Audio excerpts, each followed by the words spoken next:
ऋमो सिद्धाणं ऋमो आयिर्याणं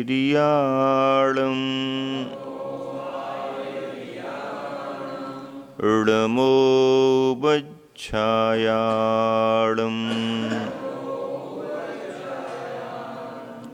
ऋमो लोये सौसाकूडम्।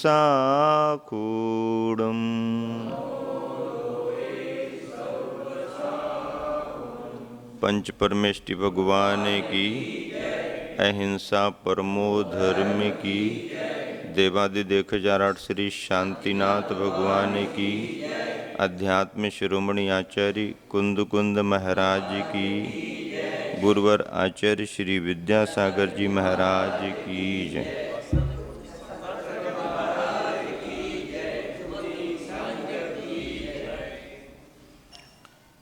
संत शिरोमणि प्रवचन माला में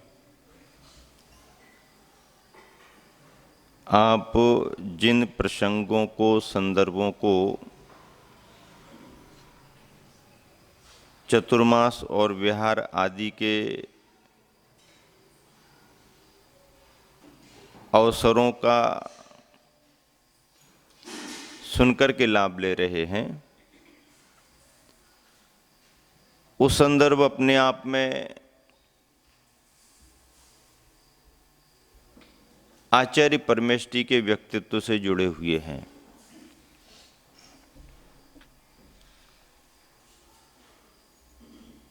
अनुकूलता प्रतिकूलता साधक के जीवन में बनती ही रहती है।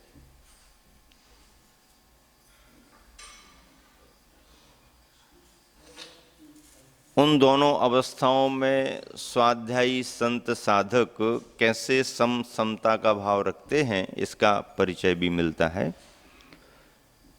मुझे वो संदर्भ याद आ रहा है जब गुरुवर आचार्य श्री के जीवन में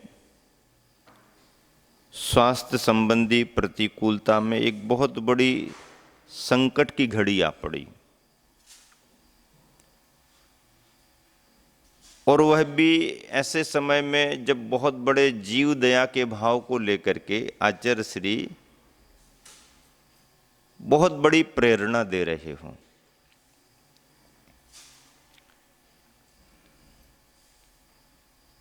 ग्रीष्मकालीन समय था, सन 2000 की बात है लगभग संभवतया। राजस्थान में बारिश की कमी हो जाने के कारण किसानों ने अपने जानवरों को यूं ही छोड़ना शुरू कर दिया था, और स्थिति ये बन रही थी कि जानवरों को खरीद खरीद करके लोग कत्लखानों की ओर भेजा रहे थे। ऐसे समाचार मिलने पर करुणा भावधारी गुरुवर व्यथित हुए, कार्यकर्ताओं से चर्चा की और प्रेरणा दी कि यदि ऐसी स्थिति है कि अनाथ असहाय जैसे जानवर अपनी उम्र में ही कत्लखानों के लिए जा रहे हैं, यूं ही छोड़ दिए जा रहे हैं, तो क्यों ना हो जितनों का बचाव हो सके उतनों का बचाव तो किया जाए, और जानवरों की इस तरफ ला करके गौशालाओं में उन्हें भिजाया जाए, संरक्षित किया जाए। बड़े प्रयास किए गए, बड़े रूप में प्रयास किए गए। सभी जगह के विशेष कार्यकर्ता सक्रिय हुए। समाज श्रेष्ठियों के, उद्योगपतियों के आर्थिक सौजन्य से प्रबंध हुआ। सेंट्रल गवर्नमेंट में रेलवे डिपार्टमेंट से विशेष परमिशन निकाली गई, परमिशन भी मिली, और पूरी ट्रेन में उन जानवरों को रख करके, भर करके राजस्थान से शहडोल जिला पहले, अब अनूपपुर जिले में संभवतः शहडोल अमरकंटक है। तो अमरकंटक के पास पेंड्रा रोड स्टेशन है, वहाँ तक वो ट्रेन आई। एक इंजीनियर अहमदाबाद वाले, आप लोग जानते हैं दिल्ली अहमदाबाद में रहते हैं, एक इंजीनियर हैं, गृहस्थ इंजीनियर ब्रह्मचारी हैं, और वो आचार्य के पास बहुत आते जाते और स्वयं इतना नॉलेज भी रखते हैं और बातचीत करने में दबंग भी हैं कि सुप्रीम कोर्ट में भी खड़े होकर के वो जज के सामने अपनी बात रखते हैं और जिरह करते हैं। विश्वसनीय ऐसे त्यागियों में वो आचार्य श्री का आशीर्वाद प्राप्त करते रहे। उन्होंने भी इस कार्य में बहुत प्रयास किया। सारे जानवर जितने भी आ सकते थे सभी को पेंड्रा रोड तक लाया गया और आचार्य श्री स्वयं अमरकंटक से सत्संग, एक तरह से मंदिर की वंदना भी हो जाएगी, थोड़ा सा ग्रीष्मकालीन अपना जो प्रवास हो गया बिहार भी हो जाएगा और आगे भी बिहार हो जाएगा, ऐसी कुछ संभावनाओं को तलाशते हुए बिहार किया। जानवरों को संरक्षण मिले, उस तरफ समाज में बड़ी चेतना भी बनी कि इतने जानवर आ रहे हैं, आसपास की गौशालाओं को भेजाना, बड़ा प्रबंध था, बहुत दूरदर्शिता का सोच था, व्यय साध्य कार्य था, लेकिन आचार्य श्री की भावना से, आशीर्वाद से सब संपन्न हो रहा था।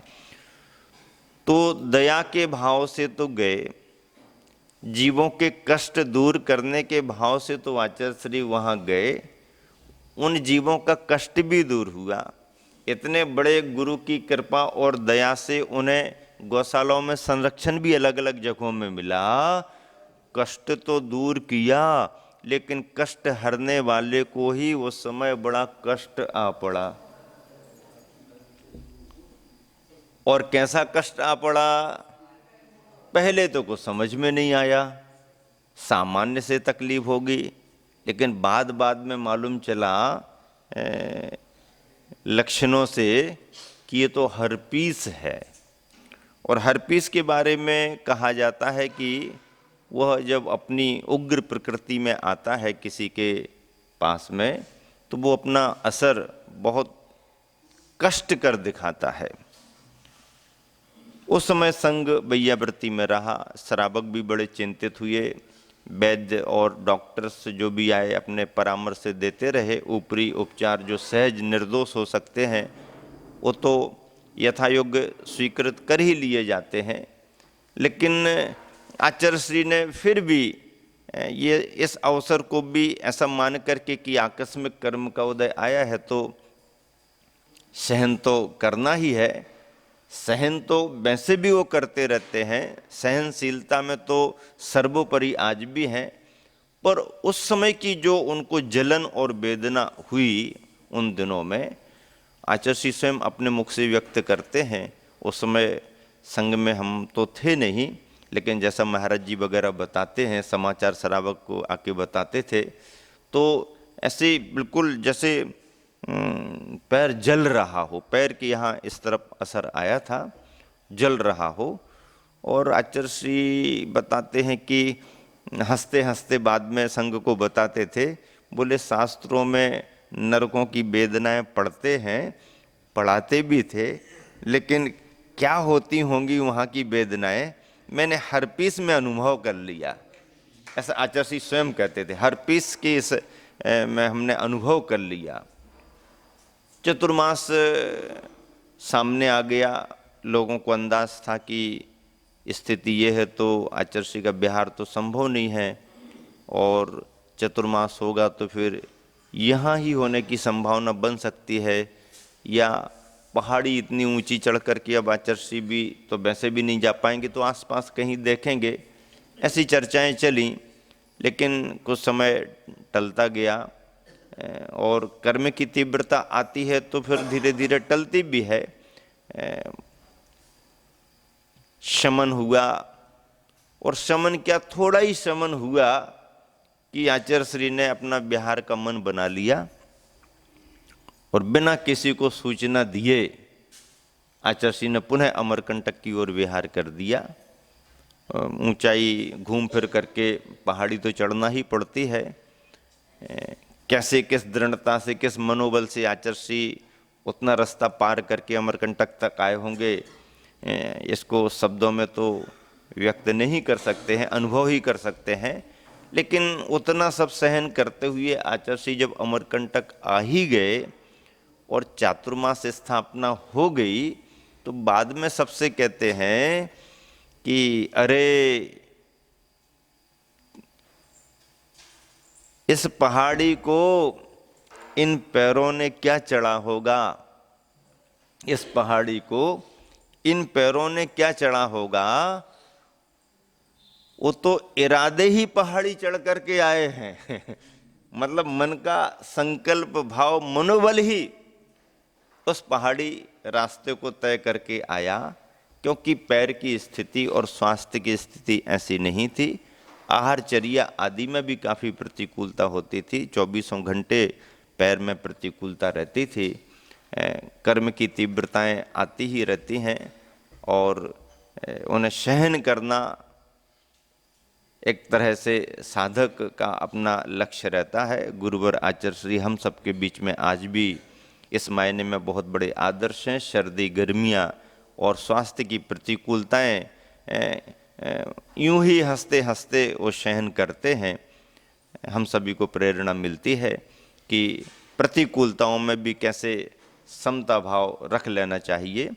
ऐसे अनेक अवसर आचार्य श्री के जीवन में हम लोगों को देखने को मिले हैं। आचार्य श्री के मन में प्रारंभ से ही गुरु आज्ञा मानना और गुरु के प्रति समर्पण का भाव अपन सबने सुना है, देखा है।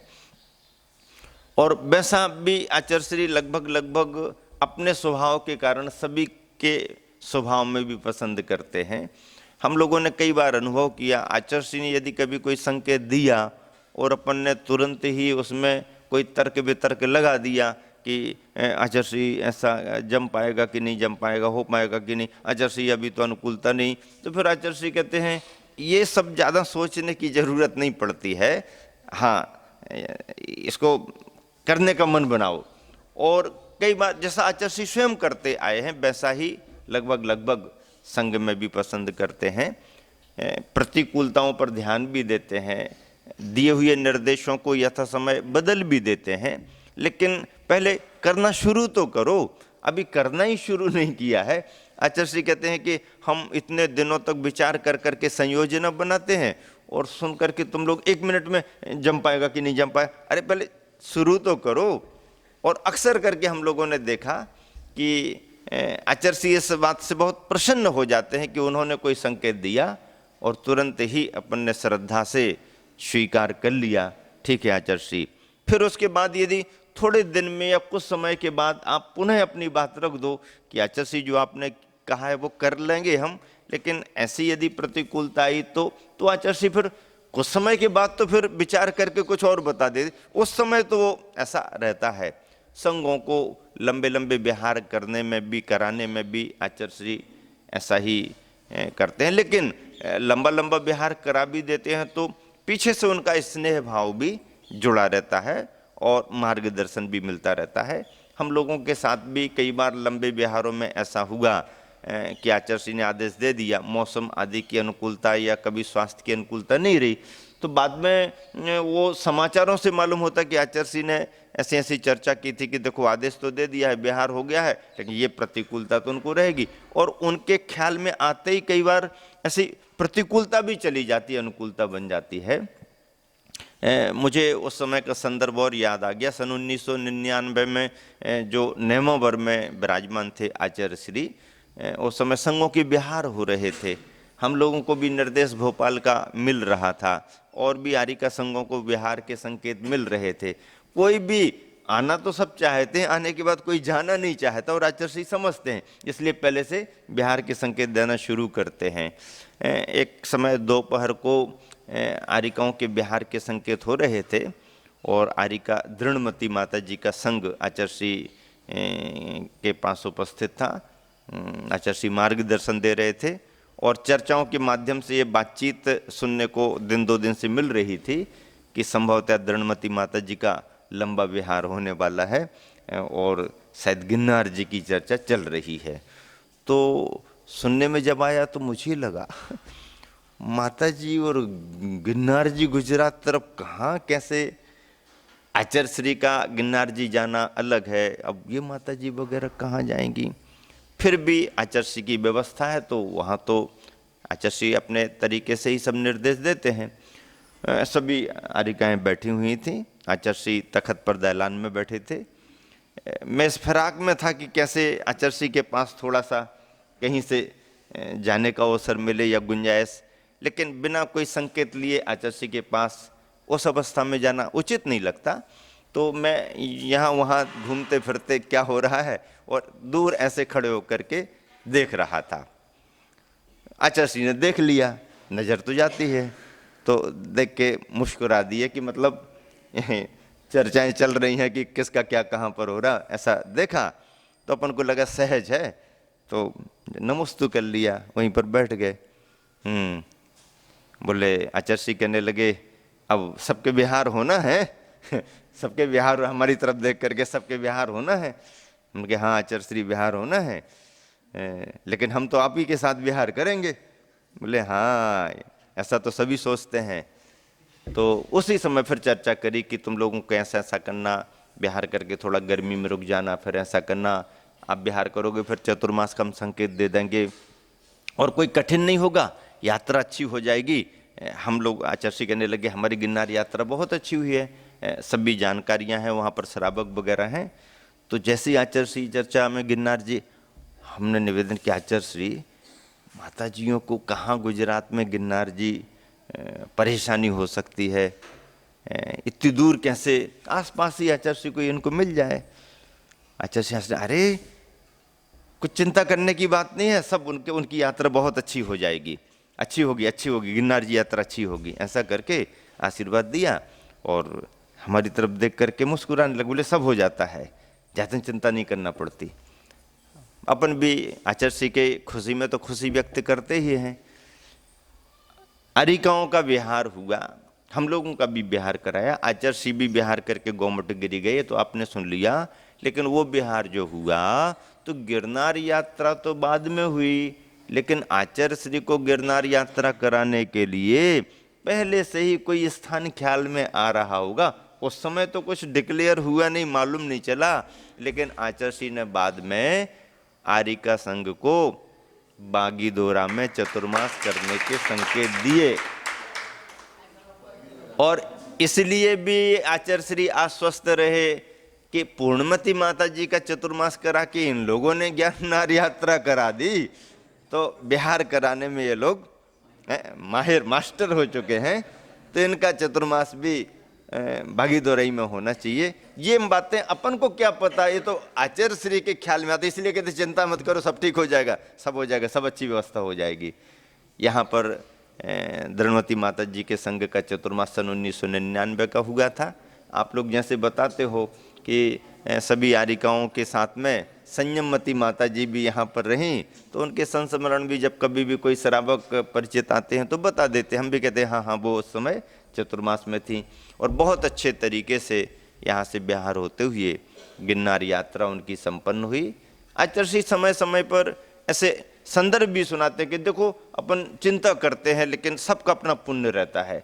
अभी इसी वर्ष ही जबलपुर से कम समय होने पर भी संकेत मिल गया माता जी को कि नागपुर विहार करना है, तो संघ को तो चिंता, धनवती माता जी की सभी माता जियों को चिंता तो हो गई कि समय तो कम है और नागपुर विहार करना है। अब जबलपुर में कार्यक्रम भी चलते रहे तो समय था ही नहीं। लेकिन आचार्य श्री यदि कोई लंबा विहार कराते हैं तो पीछे से अपना पूरा आशीर्वाद भी प्रदान करते हैं और जिसके परिणाम स्वरूप संघ भी निराकुलता से लंबा विहार कर लेता है। ऐसे उदाहरण मुनि संघों के, आरिका संघों के, जब कभी भी क्षमा सागर जी महाराज जी के विहार के आते उनको भी प्रतिकूलता होती तो भी आचार्य श्री कहते कि हाँ, फिर बाद में निर्देश संकेत भेजते। और भी संघों के हम लोगों को लंबी लंबी यात्राएं कराई तो भी सभी कृपा बनी रहती है। और ऐसा करते हुए अमरकंटक का चतुर्मास भी व्यतीत हो गया और सन 2000 का जो समय है उसके बाद में, उसके पहले भी आचर्षि ने नेमावर से विहार करके एक करेली का पंचकल्याणक 14 से लेकर 21 फरवरी तक का संपन्न कराया। उसी के पास छिंदवाड़ा में भी गुलाबराय मंदिर का 6 मार्च से 13 मार्च तक संपन्न कराया। और 2000 का चतुर्मास अमरकंटक को मिला। अमरकंटक के बाद आचार्य श्री का विहार कुंडलपुर के लिए हुआ था। हम लोगों ने विदिशा उदयगिरी में चातुर्मास संपन्न करके गंज वासोदा में शीतकालीन प्रवास करके कुंडलपुर के लिए आचार्य के संकेत प्राप्त करके विहार किया। आचार्य का विहार होते आ रहा था। दमोह नगर में भव्य मुनि संघ गुरुवर आचार्य के संघ की अगवानी हम लोगों ने की। दमोह नगर में कुछ दिन आचार्य का प्रवास हुआ और दमोह से फिर कुंडलपुर के बड़े बाबा का मस्तकाभिषेक और पंच कल्याणक समारोह के लिए आचार्य श्री का संघ और समस्त मुनि संघ आर्य का संघ आसपास जो भी थे वो सभी उपस्थित हुए। और इस तरह कुंडलपुर के महामस्तकाभिषेक की एक बहुत बड़ी संयोजना बनी। एक आयोजन समिति ने भी बहुत बड़ा रूप लिया, क्योंकि क्षेत्र कमेटी ही अकेली इतना बड़ा कार्य संपन्न नहीं कर सकती थी। आयोजन समिति बनी और जिसमें दमोह नगर से तो प्रमुख रूप से थे, लेकिन कटनी, सतना, जबलपुर, सागर, ललितपुर, टीकमगढ़ आदि आसपास के ग्राम बड़े नगरों से भी काफ़ी कार्यकर्ता सक्रिय हुए। सभी का सहयोग रहा।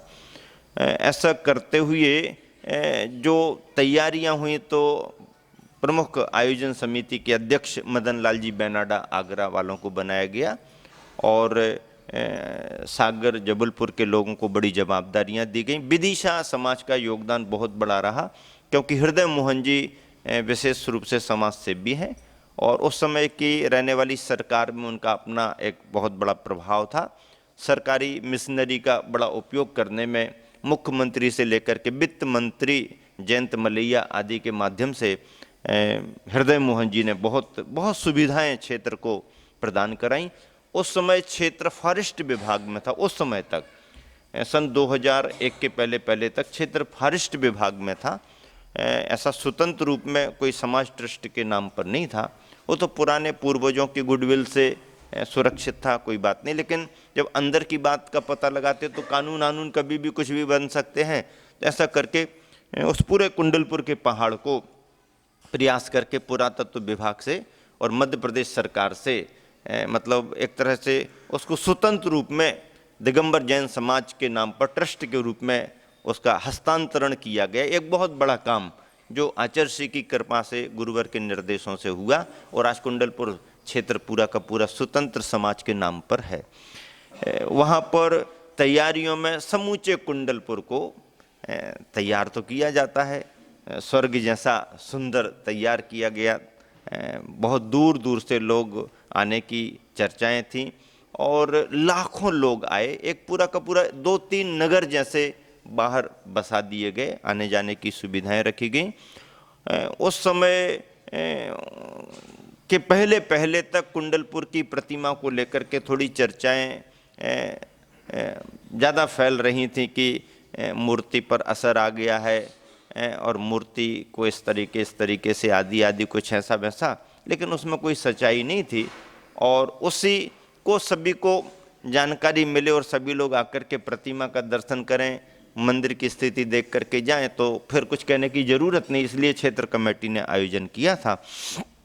लेकिन उस बात को सभी तक भिजाने के लिए एक पत्रकार है भोपाल का, रविंद्र जैन करके है, जरा खोजबीन भी करता है और साहसी भी बहुत है, बड़े साहस से वो काम करता रहता है। तो उस पत्रकार ने कुंडलपुर की सारी सच्चाइयाँ और अफवाहों को लेकर के एक स्पष्टीकरण के रूप में एक बहुत अच्छी किताब तैयार की, कुंडलपुर का सच। और उस किताब का प्रकाशन करा के पंच कल्याणक महोत्सव के पहले तैयार कर दिया गया और आने जाने वाले यात्रियों को एक अच्छी पुस्तिका, तथ्यात्मक पुस्तिका प्रदान की गई ताकि पूरे देश में सही जानकारियां मिले। कुंडलपुर का सच। उस बहुत बड़े समारोह में यहाँ पर पूजा विधान पंचकल्याणक चलते रहे, लेकिन एक बहुत बड़े ग्रंथ लेखन के रूप में भोपाल के प्रसिद्ध विद्वान पंडित रतनचंद जी का बहुत बड़ा योगदान है। और आचार्य श्री का आशीर्वाद प्राप्त करके उन्होंने एक बहुत बड़ा लेखन कार्य किया, दिगंबर जैन परंपरा के लिए किया। दिगंबर जैन परंपरा और यापनी संघ कुछ मुनियों की अवस्थाओं का ऐसा संघ रहा जो मूल दिगंबर परंपरा से हट करके कुछ मान्यताओं को लेकर के काम करता था। वो मिक्सअप जैसा हो रहा था, तो उसकी अलग अलग व्यवस्थाएं, अलग अलग मान्यताओं को लेकर के बहुत बड़े लेखन के रूप में पंडित रतन चंद जी ने एक काम किया। आचार्य श्री उतनी व्यस्तता में भी समय निकाल करके उनके तथ्यात्मक लेखों को सुनते थे। हम लोग भी समय समय पर वहाँ पर बैठ करके वो सब वाचन का लाभ लेते थे, इतनी बड़ी व्यस्तता में भी। और जिस समय समापन हुआ तो पंडित जी को भी पड़गाहन करके आचार्य श्री को आहार दान देने का सौभाग्य मिला। कई दिनों से उनका चौका भी चल रहा था।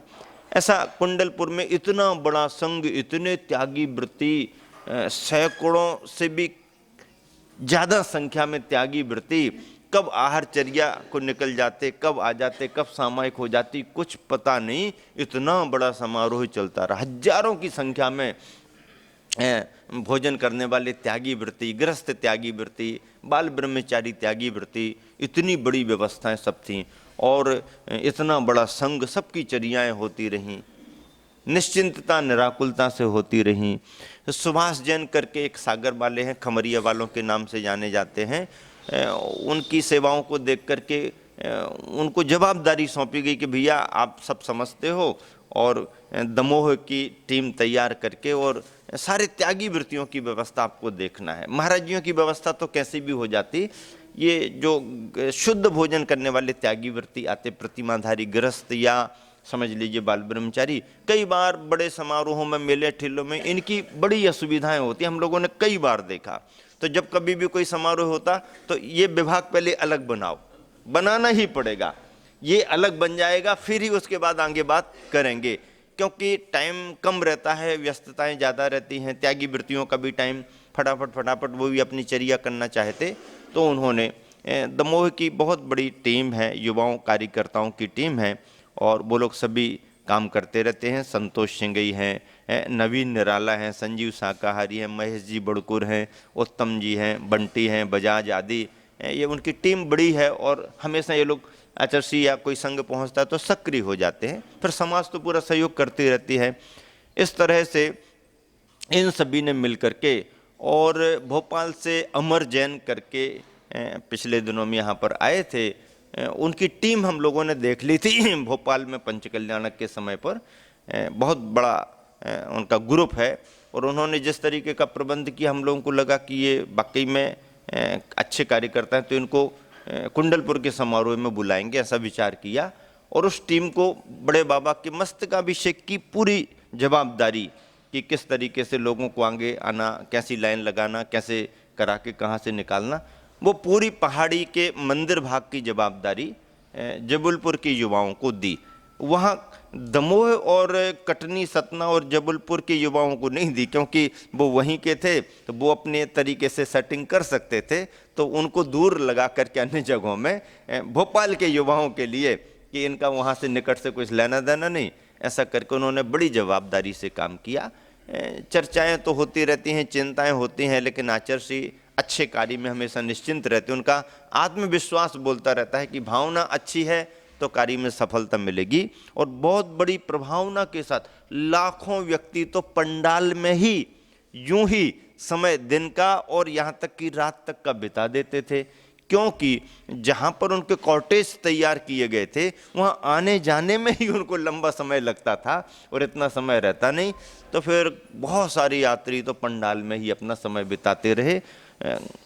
कई लाखों की संख्या में उस समय महामस्तकाभिषेक में श्रद्धालु उपस्थित हुए, सभी ने बहुत अच्छे तरीके से लाभ लिया। पंच कल्याणक बड़ी प्रभावना के साथ सानंद संपन्न हो रहे थे। और इसी पंच कल्याणक के वातावरण में सागर से पंडित पन्नालाल जी साहित्याचार्य, जो बहुत वृद्धावस्था को प्राप्त हो चुके थे, मड़िया गुरुकुल में भी ब्रह्मचारी भाइयों को पढ़ाने में उन्होंने अपना बड़ा योगदान दिया आचार्य श्री की कृपा से।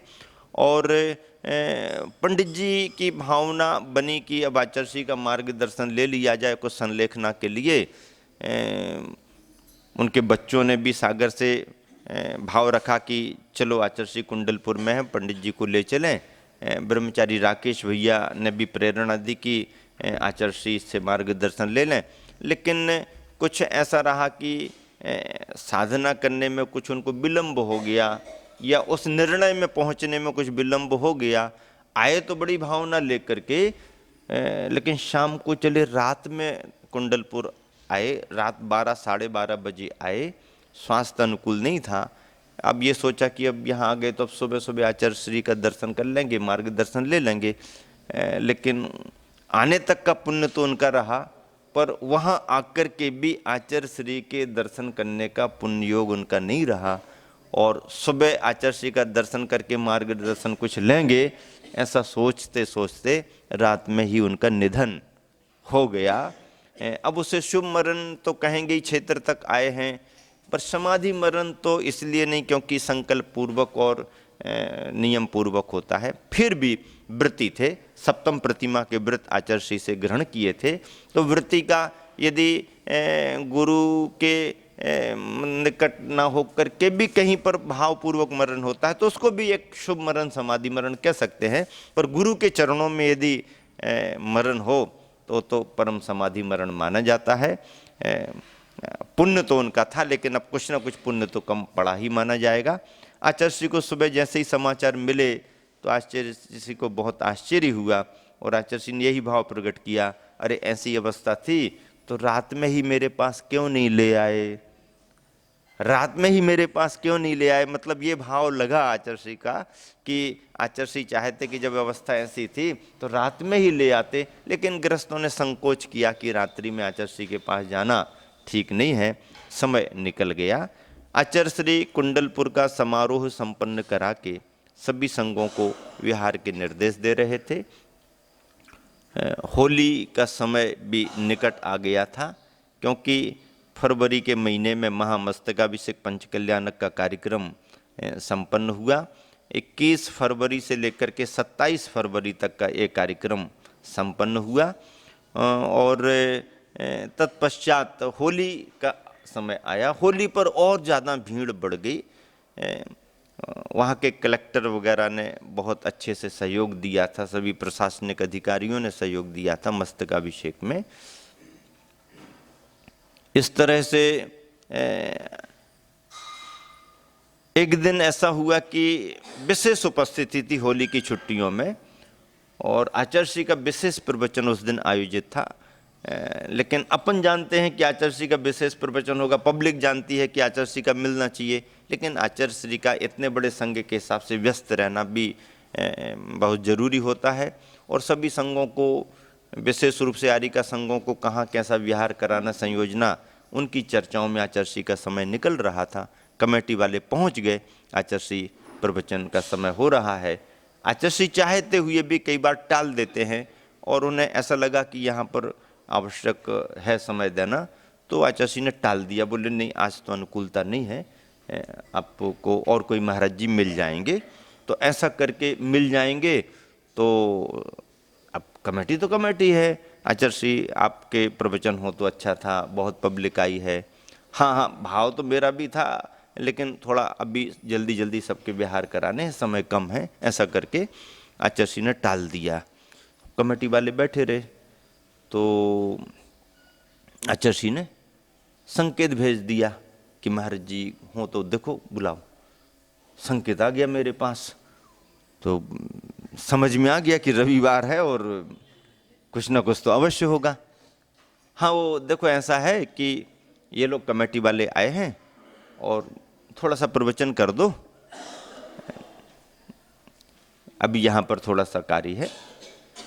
जी आचार्य श्री जो आज्ञा, ऐसा तो कह दिया, लेकिन मन में लगा कि आचार्य श्री को सुनने इतनी पब्लिक आई और भावना रहती है। अपन भी चाहते कि आचार्य श्री का प्रवचन अपन को सुनने मिले, तो आचार्य श्री जो आज्ञा तो कह दिया, बैठे रहे। तो आचार्य पे फिर जाओ ना, देखो अपना।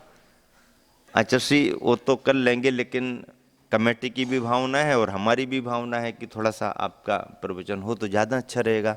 लोग बहुत दूर दूर से आए। तो अच्छा, सोचा तो था मैंने, लेकिन अब वो जम नहीं रहा है, करो करो, बहुत प्रवचन कर दिए, पंचकला बहुत हो गए, अब जाओ, अब देखो करो। ऐसा आचार्य जी ने संकेत दे दिया। अब मुझे लगा कि कोई रास्ता निकाला जाए, काम बनना चाहिए। कमेटी वाले भी महाराज जी थोड़ा सा निवेदन करो, ऐसा कर रहे थे। उस समय एक प्रस्ताव पारित होना था और वो गौशालाओं को लेकर के और मांस निर्यात प्रतिबंध को लेकर के कोई एक बड़ी समाज ने प्रस्ताव बनाया कमेटी ने, और सार्वजनिक उसकी उद्घोषणा करके अनुमोदन करानी थी। तो वो कमेटी के पास में एक पर्चा था, तो मुझे लगा कि ये माध्यम बन सकता है। तो हमने कहा आचार्य श्री ठीक है, प्रवचन तो हो जाएगा, लेकिन इतना बड़ा प्रस्ताव जो समाज पारित करेगी और अनुमोदन कराएगी, वो तो आपकी उपस्थिति में हो तो ज़्यादा अच्छा है। बोले हाँ ये तो है। तो हमने कहा आचार्य श्री आप जब भी आपको अनुकूलता बने, आप 5 मिनट 10 मिनट को आ जाएं तो समाज की भावना है। अच्छा देखो देखो, बाद में देख लेंगे हम, आप अपना शुरू करो, बाद में देख लेंगे। रास्ता निकल आया। कमेटी वालों को लगा कि चलो आखिरी में तो आचार्य श्री मिल ही जाएंगे। आचार्य श्री 2 मिनट 1 मिनट 5 मिनट को भी मिल जाए तो समाज को, और हम लोग भी चाहते कि व्यस्तता में आचार्य श्री का समय मिलना मुश्किल होता, लेकिन एक मुस्कान भी मिल जाए, प्रवचन ना भी करें, मंच पर भी बैठ जाए, तो पब्लिक को लगता है कि जैसे प्रवचन का सार मिल गया। और वो सेटिंग हो गई। पहुंच करके हमने कहा विलंब मत करें, अपन अपना शुरू करें। औपचारिकताएं ये सब कमेटी ने अपनी की और मैंने प्रवचन शुरू कर दिया। प्रवचन शुरू किया ही नहीं कि कमेटी वालों को ये आभास भी नहीं था, और एकदम बीच में जाके आचार्य श्री को कुछ कहा भी नहीं।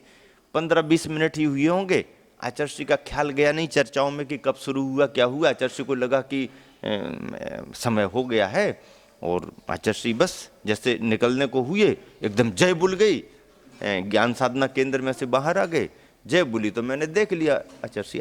बस जैसे ही आगे बढ़े प्रवचन बंद कर दिया, हमने अनाउंस कर दिया गुरुवर आचार्य श्री पधार रहे हैं, सभी लोग खड़े हो जाएं और प्रवचन को विराम देते हैं, ऐसा कर दिया। आचार्य श्री मंच पर आ गए, आचार्य श्री विराजमान हुए, हंसने लगे, बोले विराम ही कर दिया तुमने।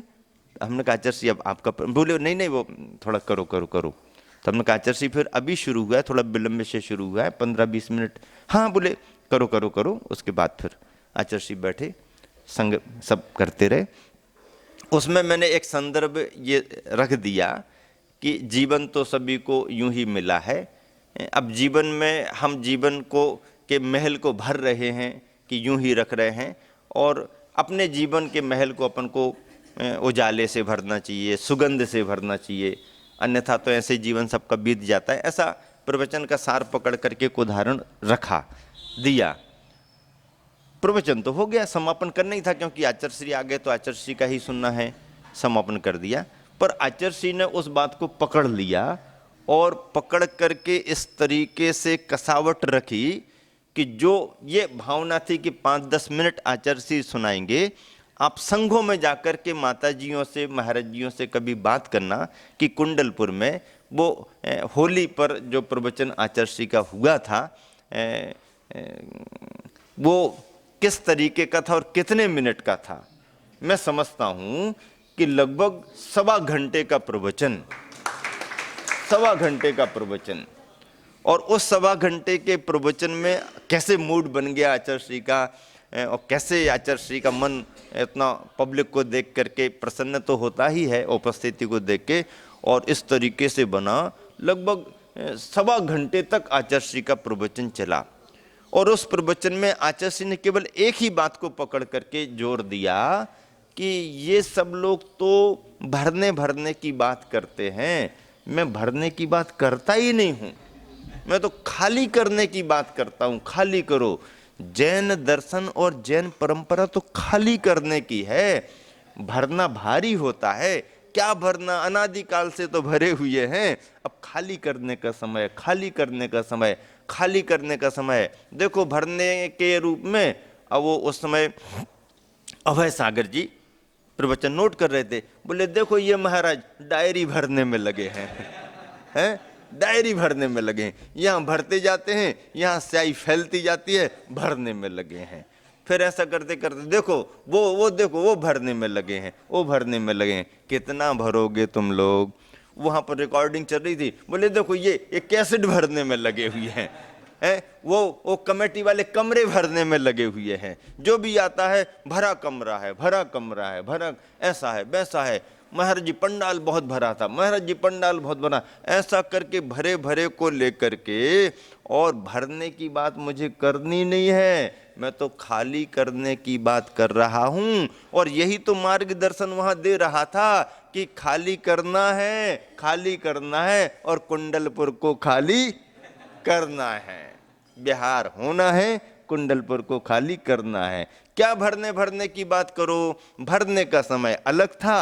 अब कार्यक्रम सानंद संपन्न होने के बाद अब भरने की बात नहीं करना, अब तो खाली करने की बात करना है। खाली करो, खाली करो, खाली करो और कुंडलपुर खाली करो। जब तक हम खाली नहीं करेंगे अंदर से, तब तक हम सबको छुटकारा मिलने वाला नहीं। ऐसा करके अनेक उदाहरण प्रतीकों को बना करके लगभग 1.25 घंटा, बल्कि इससे ऊपर ही होगा, वो प्रवचन कहीं ना कहीं होगा, दमोह वालों के पास होगा, संग्रह करने वालों के पास होगा।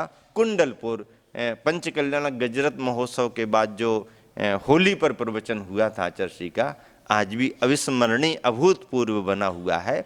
और इतनी प्रसन्नता के वातावरण में एक एक महाराज जियों को, एक एक आर्यिका संघों की तरफ संकेत करते हुए, कार्यकर्ताओं की तरफ संकेत करते हुए, इतनी प्रसन्नता से, उन्मुक्त भाव से आचार्य ने अपना दिव्य प्रवचन, दिव्य ही कहेंगे, दिव्य क्या भव्य प्रवचन हम सभी को एक विशेष मार्गदर्शन के रूप में प्राप्त हुआ था। और फिर सभी के विहार हुए। हम लोगों का विहार आचार्य के संकेतानुसार हुआ। उस समय सागर में कुछ ग्रीष्मकालीन समय देकर के टीकमगढ़ में हम लोगों का चातुर्मास हुआ। आचार्य का विहार होते हुए और 2001 का चतुर्मास, 2001 का चतुर्मास तिलवारा घाट जबलपुर में हुआ। हम लोग टीकमगढ़ में थे, तिलवारा घाट में आचार्य विराजमान थे और सभी जगह कार्यक्रम होते हैं।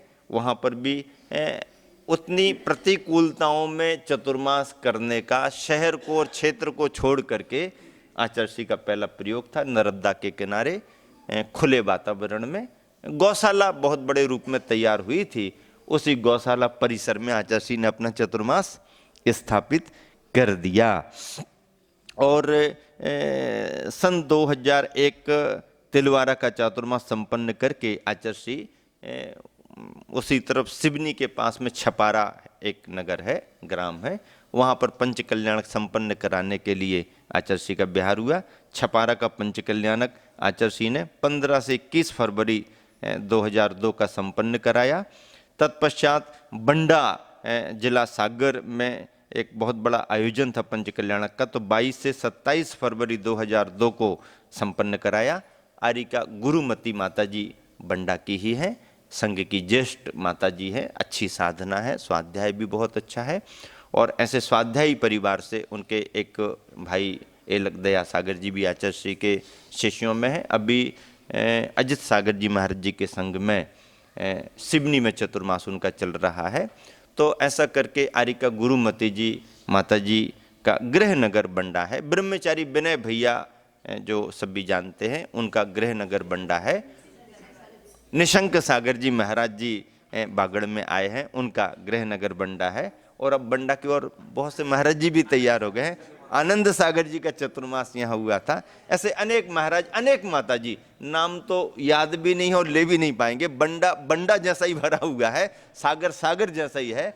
आचार्य हमेशा कहते हैं कि त्यागी वृत्तियों की पूर्ति तो बुंदेलखंड के इन्हीं स्थानों से बहुत हुई है। संघ ही आचार्य का लगभग मध्य प्रदेश के उस बुंदेलखंड बहुल इलाके से बहुत अच्छी संख्या में हुआ है। तो ऐसे गृहनगर बंडा में 22 फरवरी से 27 फरवरी तक संपन्न कराया।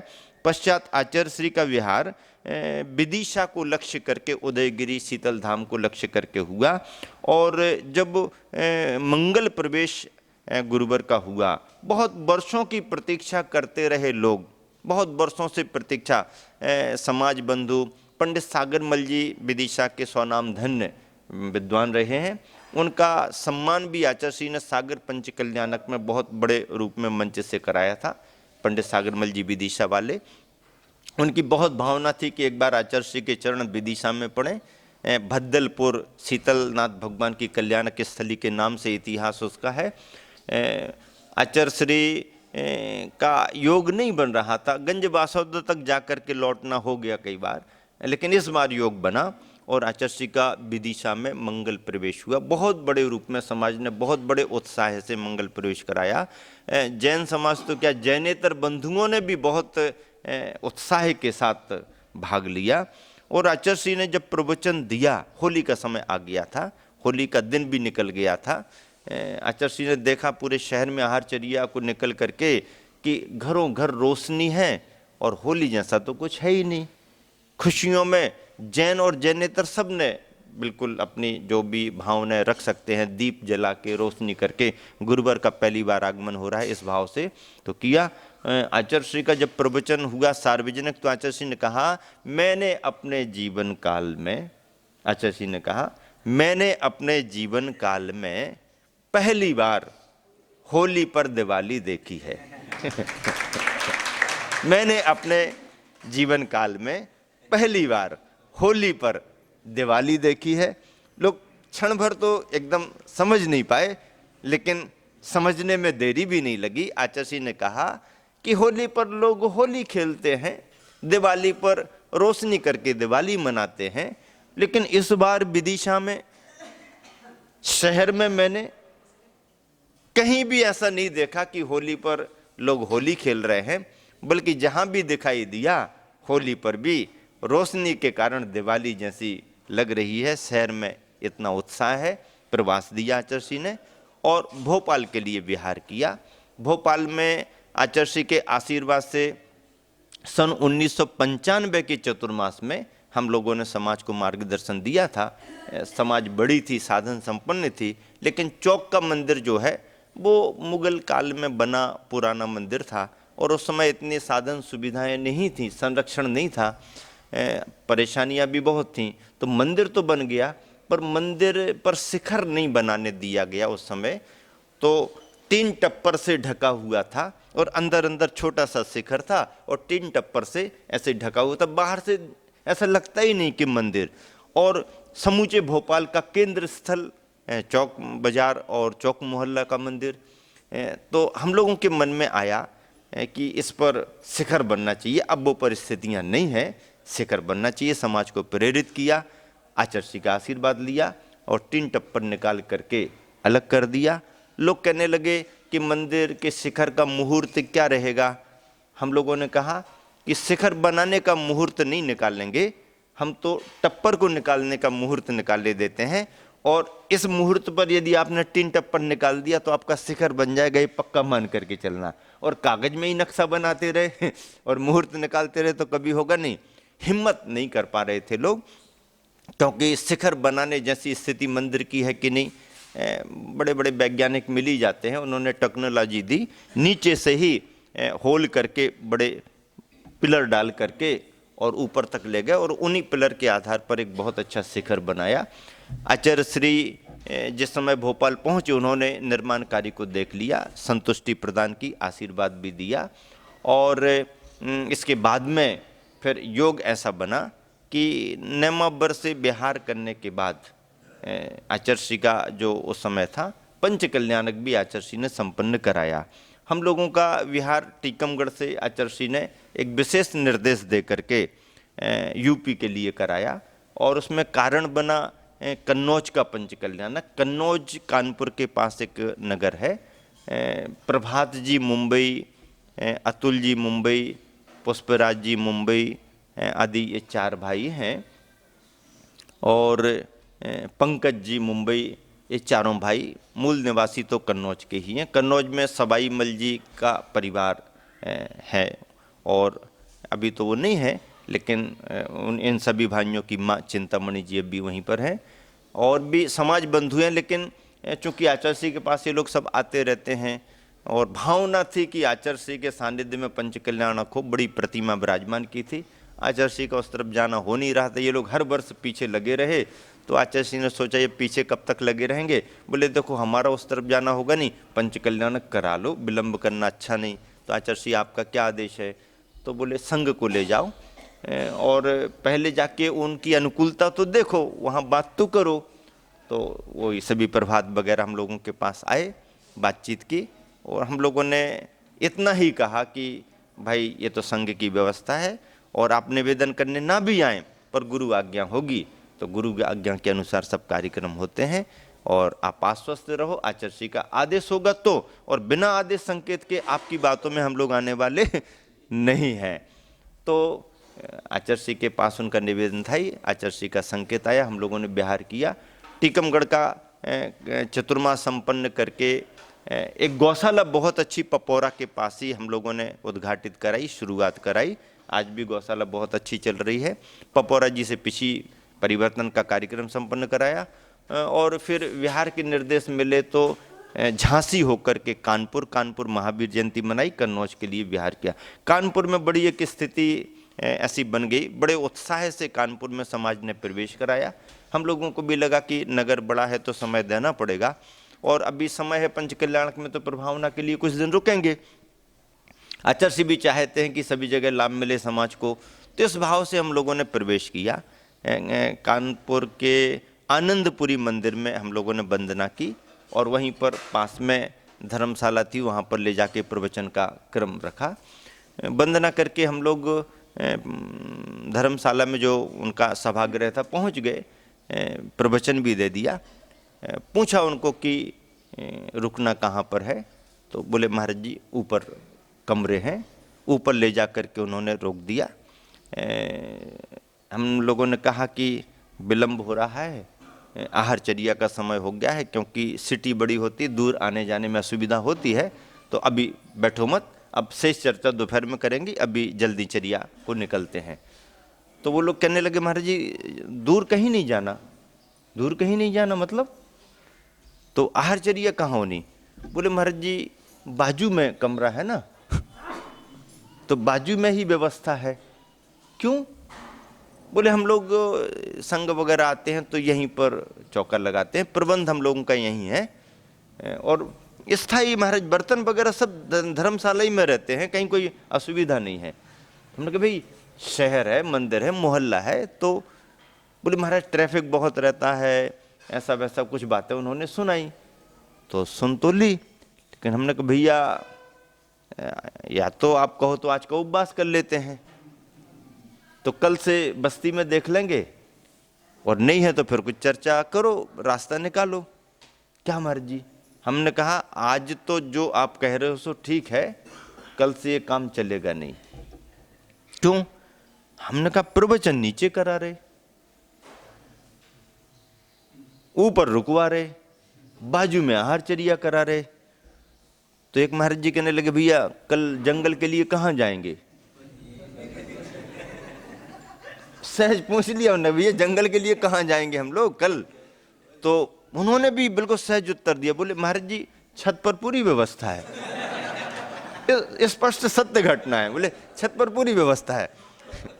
हम लोग एक दूसरे को देख करके हंसने लगे कि भैया महानगर में प्रवेश हो गया। महानगर में प्रवेश हो गया। स्थितियां ये बना दी गई हैं कि वहीं प्रवचन, वहीं रुकना, वहीं आहारचर्या और वहीं जंगल। अरे भाई ऐसे कैसे चर्या चलेगी? निर्दोषता कैसे रहेगी? गृहस्थ का घर कब शुद्ध होगा? ठीक है गाड़ी वाहन व्यस्तता तो शहरों में रहती है, पर रास्ते निकल आते हैं, निकालना पड़ते हैं। जंगल आदि को भी एकदम स्वतंत्र जंगल जैसी जगह तो नहीं मिलती है, लेकिन जंगल को जगह ही नहीं मिलती ऐसा भी नहीं है, ऐसी अवधारणा भी नहीं बनाना चाहिए। यदि अपन चाहें तो कहीं ना कहीं किसी न किसी रूप में कोई ना कोई जगह तो मिलती है। समाज में बड़े बड़े व्यापारी होते, उद्योगपति होते हैं, कई लोगों के पुराने कारखाने बंद हो जाते हैं, नया काम शुरू हो जाता है, कई लोगों के पुराने घर पड़े रहते हैं, कई लोगों के प्लाट खाली पड़े रहते हैं, बाउंड्री बनी रहती है। रास्ते निकालो तो सब निकल आते हैं और निकालना भी चाहिए। इतना प्रमाद त्यागी की तरफ से भी नहीं होना चाहिए और इतनी सुविधा गृहस्थ को भी त्यागी के लिए नहीं देनी चाहिए। थोड़ी तकलीफ त्यागी भी सहन करे और त्यागी की तकलीफ के साथ सेवा करने वाला श्रावक भी थोड़ा कष्ट सहन करे, तभी श्रावक और साधु का धर्म निर्दोष रीति से चलता रहता है, तभी हम श्रावकाचार और मूलाचार को जिंदा रख पाएंगे। अन्यथा अच्छी अच्छी बातें हमने तुमको सुना दी और तुमने खूब मन को प्रसन्न करने वाली सेवा हमारी कर दी और दोनों ने दोनों की जय जयकार कर दी, तो महावीर भगवान कहते हैं ऐसे जिन शासन चलने वाला नहीं है। आज अपने ही संघ के वीर सागर जी महाराज जी, विशाल सागर जी महाराज जी और धवल सागर जी महाराज जी, प्रणम्य सागर जी, चंद सागर जी महाराज जी दिल्ली जैसे महानगर में चतुर्मास कर रहे, तो कहाँ वो ऐसे ढले हुए हैं। बल्कि वहाँ की समाज तो आज ये कह रही है, जो लोग वहाँ पर होकर क्या है वो बता रहे, वो तो ये बता रहे, बोले अभी तक तो महाराज जी मिले, उन्होंने कहा एसी लगा दो, और अब ये महाराज कह रहे कि जब तक एसी नहीं लगाओगे हम कमरे में अंदर नहीं, एसी हटाओगे नहीं हम कमरे में नहीं आएंगे। अब बताओ कितना फर्क हो गया। ये आचार्य विद्यासागर जी महाराज जी का संग आया हुआ है, कह रहे भैया हमें कमरों में रुकवाना है तो ये एसी वैसी अलग करो, इनके लगे रहने पर हम कैसे रुकेंगे। कितना बड़ा फर्क है, शरीर उनका भी शरीर इनका भी, वो भी साधना के मार्ग पर बढ़ रहे हैं, हम भी साधना के मार्ग पर बढ़ रहे हैं। इतना तो करना ही पड़ेगा। एक तो श्रावक इतना कर नहीं पाता है और श्रावक खुद इतना सुविधा प्रेमी है कि वो त्यागी को भी सुविधा दे करके बस ठीक है, नहीं अतिरिक्त तकलीफें मत सहो। सर्दी गर्मी का मौसम सहन नहीं होता तो उससे बचाव करो, आवश्यक वैयावृत्ति कराओ। श्रावक को खूब सेवा करना चाहिए, मन लगा करके सेवा करना चाहिए। श्रावक में कोई सेवा में कोई कमी कटौती नहीं करना चाहिए, लेकिन जो गृहस्थी के योग्य साधन संसाधन हैं उनसे हमेशा हमेशा त्यागी को दूर रहना चाहिए और गृहस्थ को भी ऐसे साधन जुटाने की कोई भावना नहीं आनी चाहिए। अपने तरीके से मेहनत करो, वैयावृत्ति करो, सेवा करो, खूब सेवा करो। चाहे त्यागी बड़ा प्रवचनकार हो, चाहे सामान्य प्रवचनकार हो, चाहे उसका ज्ञान बहुत ज़्यादा हो, चाहे क्षयोपशम कम हो, वृद्ध हो, कैसी भी उम्र का हो, त्यागी त्यागी ही होता है। उसकी सेवा में कोई कटौती कमी नहीं होनी चाहिए, लेकिन बहुत ज़्यादा सुविधाएं देने का और बहुत ज़्यादा सुविधा का वातावरण ये नहीं। आचार्य श्री ने यही विशेषता अपने संघ में बना करके रखी और यही प्रभाव बिन बोले ही, चाहे आर्य का संघ हो चाहे मुनि संघ हो, स्थायी रूप से समाज में पड़ रहा है, पड़ता आया है। इसी वजह से सभी जगह इतनी मांग, हमारे यहाँ संघ भेजो, हमारे यहाँ संघ भेजो, हमारे यहाँ संघ भेजो, और संघ जाता है तो समाज संतुष्ट रहती है, लाभान्वित होती है। आचार्य श्री ने कोई ऐसा एजेंडा बनाया नहीं है और आचार्य श्री ने कहा भी नहीं है। आचार्य श्री ने स्वयं अपनी ऐसी चर्या बनाई है कि पीछे लगने वाले, उनसे दीक्षित होने वाले स्वयं उसमें प्रारंभ से ही ढलते रहते हैं और आगे चल करके ये साधना उनको सहज हो जाया करती है। और ऐसा ही आचार्य श्री ने संस्कार दिया। कानपुर में जाकर के जब हम लोगों ने साफ इनकार कर दिया कि भैया आप भी रुकना चाहते हो, हम भी रुकना चाहते हैं, लेकिन इस चर्या में हम लोग यहाँ पर अब नहीं रुकेंगे, कल हम लोग बिहार करेंगे। आज तो दिन तुम्हारा, कल के दिन हमारा, बिहार करेंगे। नहीं नहीं महाराज जी रोकेंगे रोकेंगे रोकेंगे तो प्रवचन भले मत कराओ चलेगा, लेकिन चर्या तो हम बाहर ही करेंगे। उसमें से एक सरावा के बोले महाराज जी हम चर्या कराएंगे, बाहर चौका लगाएंगे, थोड़ा हमारा घर दूर है। दूर है कोई बात नहीं, हम और जल्दी निकल जाएंगे और देरी से आ जाएंगे, हमें उसकी चिंता नहीं, वो आगे पीछे हम कर लेंगे, लेकिन जाएंगे बाहर।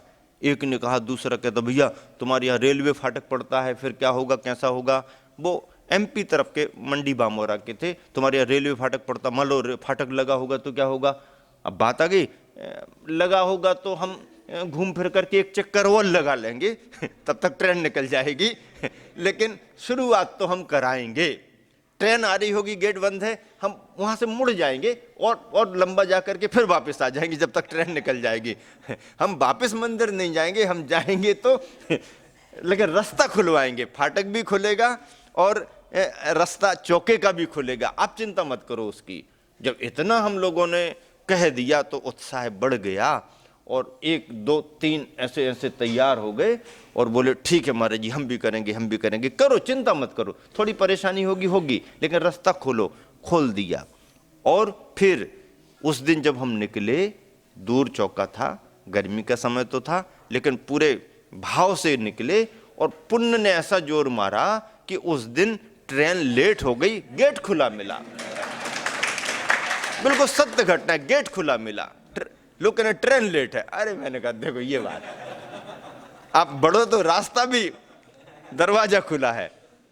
और जिस मोहल्ले में गए उस मोहल्ले में किसी दिगंबर मुनि के पहली बार चरण पड़े। जैनों को तो परिचय होता है, सारे मोहल्ले के अजैन केवल यही देखने को आ रहे थे कि ये कौन है, क्यों आए हैं, कौन है, क्यों आए हैं, ये हो क्या रहा है। धीरे धीरे मालूम चला ये जैन समाज के गुरु मुनि होते, आहारचर्या। तो बड़ी प्रभावना हुई। फिर महावीर जयंती तक का कार्यक्रम बड़ी प्रभावना के साथ मनाया। उस दिन के बाद दूसरे दिन धर्मशाला में किसी ने आहार नहीं किया, और जंगल तो पहले दिन से ही नहीं गए। इमरजेंसी बात अलग है, बारिश पानी की बात अलग है, बीमारी की बात अलग है, लेकिन अच्छी समय में तो बाहर ही जाना चाहिए। तो उनसे पूछा, बोले जंगल तो है नहीं। हमने कहा यहाँ कारखाने वारखाने होंगे, कुछ तो जगह होगी। एक कहने लगा वो लकड़ी का टिम्बर मर्चेंट जैन समाज का है, लेकिन बोले वहाँ बहुत कचरा अचरा पड़ा रहता। तो कचरा तो कोई स्वाध्याय करने को जाना क्या वो हमारे लिए तो ऐसे ही तो जगह चाहिए है। बोले हाँ लकड़ी का टाल है उनका, जैन बंधु का। बोले वो तो खुला ही रहता है। तो हमने कहा टाल है तो जरा 2 लोगों को भेज के दिखा दो। जाके देखा, एक अपने परिचित बच्चे को भेज दिया, जाओ तुम अपने तरीके से देख के आ गए। वो हंसने लगा, बोले महाराज जी इतनी बड़ी जगह है कि पूरा संग आ जाए तो अंदर चले जाएंगे। लकड़ियाँ लकड़ियाँ पड़ी हैं, उनकी चीरा होता रहता, कटती रहती, फटती रहती हैं। टाल लकड़ी चिम्बर मर्चेंट टाइप के रहते हैं अंदर। इतनी बड़ी जगह है, भैया ऐसी जगह मिल रही। तो उन्होंने कहा महाराज जी ऐसे में चल जाएगा क्या? तो फॉरेस्ट का मतलब कोई सागवान के वृक्षों वाला झाड़ या ये बड़े बड़े चाहिए क्या? ऐसा थोड़े कोई, ऐसे तो इस तो जगह चाहिए। गए, देखा, दूसरी बार कहीं गए ही नहीं। फिर हम लोग रोज, और वो प्रतिदिन द्वार पर खड़ा, मालिक अहो भाग्य हमारा, अहो। हमने कहा तुम्हारा भाग्य हमारा भी भाग्य है और यदि यहाँ नहीं आते तो दुर्भाग्य से हम छत पर जाते रहते। तुम कह रहे हमारा अहोभाग्य, हम कह रहे हमारा भी अहोभाग्य है कि हमें खुली जगह इतने बड़े महानगर में जंगल जाने के लिए मिल रही है। खुश हो जा। पैर धुलाने लगा, ये करने लगा, वो करने लगा। मंदिर नहीं आते परिवार मंदिर आने लगे। ऐसा करने से परिवार जुड़ते जाते हैं, समाज जुड़ती जाती है। और एक ही जगह सारी चर्या होती रहे, वहीं प्रवचन लाभ, गाँव में जाना ना हो, घरों में जाना ना हो, तो लोग क्या करते, शहरों में प्रमाद करते। आहारचर्या को मुनि संघ का चौका लगाएंगे नहीं, और महाराज को चरण पड़ जाएं, आपके चरण पड़ जाएं, महाराज चलो चरण पड़ जाए, महाराज कलश रख दो हमारे घर पर, महाराज चरण पड़ जाए। तो कलश रखाने को, चरण पड़ाने को महाराजों को ले जाएंगे और महाराज जी भी चरण पड़ाने को और कलश रखने को चले जाएंगे। आहार की कोई चिंता नहीं, ऐसा नहीं। जो सहज हमारी आगमिक है, जो चर्या वहीं होना चाहिए, उस चर्या को वहीं पर अपन को निभाना चाहिए। निभती है, सुविधा असुविधा होती हैं। कभी कभार इमरजेंसी में धर्मशालाओं में हो जाता है, कोई बाहर गांव का आ गया, किसी का घर छोटा है, उजाला नहीं है, धर्मशाला में लगा लो। धर्मशाला में इमरजेंसी में लग जाते हैं, पर मूल चर्या तो अपनी शहर बस्ती में, घरों में होती है। और इस तरह से यह सभी आपको मिल रहा है। यूपी में बिहार करते करते कन्नौज का पंचकल्याणक संपन्न करा दिया। कन्नौज का पंचकल्याणक संपन्न करा के कंपिला जी फिरोजाबाद में चतुर्मास संपन्न हुआ। फिरोजाबाद चतुर्मास संपन्न करा के विमलनाथ भगवान की कल्याणक भूमि कंपिला जी का पंचकल्याणक कराया। आचार्य श्री के निर्देश मिले बड़ौद का भी पंचकल्याणक कराना। तो वहीं से एटा आगरा होकर के आगे बढ़ते हुए मथुरा वगैरह से दिल्ली होकर के, दिल्ली का कॉर्नर किनारे किनारे से निकल के ऋषभ विहार, सूर्यनगर, यमुना पार, सरिता विहार, ऐसा करते हुए फरीदाबाद होकर के, बड़ा गांव होकर के बड़ौद का पंचकल्याण संपन्न कराया। हस्तिनापुर नगरी में त्रय कल्याणक भूमि शांतिनाथ, कुंथनाथ, अरहनाथ की उस क्षेत्र की वंदना की हम लोगों ने। और वापस अलीगढ़ से आगरा, ग्वालियर, होकर के सोनागिर की वंदना करते हुए विहार किया और आचार्य श्री का आशीर्वाद प्राप्त करके सोनागिर से ललितपुर सागर होकर के कुंडलपुर में ग्रीष्मकालीन वाचना में आचार्य श्री विराजमान थे, तो वहाँ आने का अवसर प्राप्त हुआ। उस वर्ष ग्रीष्म काल का समय मिला हम लोगों को, वैयावृत्ति करने का लाभ मिला। आचार्य श्री विहार करके पुनः अमरकंटक की ओर सन 2003 में चतुर्मास के लिए गए और हम लोगों ने भी आचार्य श्री के साथ कटनी तक विहार किया। कटनी में आचार्य श्री ने आशीर्वाद दे करके हम तीनों महाराजों का चतुर्मास बहोरीबंद क्षेत्र शांतिनाथ मंदिर में, शांतिनाथ क्षेत्र बहोरीबंद में कराया।